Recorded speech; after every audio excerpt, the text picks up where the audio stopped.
ஆவடி காவல் நிலைய குற்றப்பிரிவு SI சிவகுமார் நேற்று நள்ளிரவு 12:30 மணியளவில் ஆவடி CDH சாலையில் ரோந்து பணியில் ஈடுபட்டிருந்தார். அப்போது ஆவடி செக் போஸ்ட் அருகே இயங்கி வரும் SBI அரசு வங்கியின் மரக்கதவு பூட்டாமல் இருந்துள்ளது. இது குறித்து வங்கி மேலாளர் பூபாலன் என்பவருக்கு தகவல் தெரிவிக்கப்பட்டது.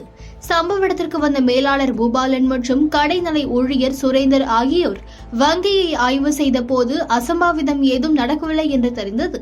விசாரணையில் நேற்றிரவு 7:30 மணியளவில் வங்கி ஊழியர்கள் கவனக்குறைவாக பூட்டாமல் சென்றது தெரிய வந்தது.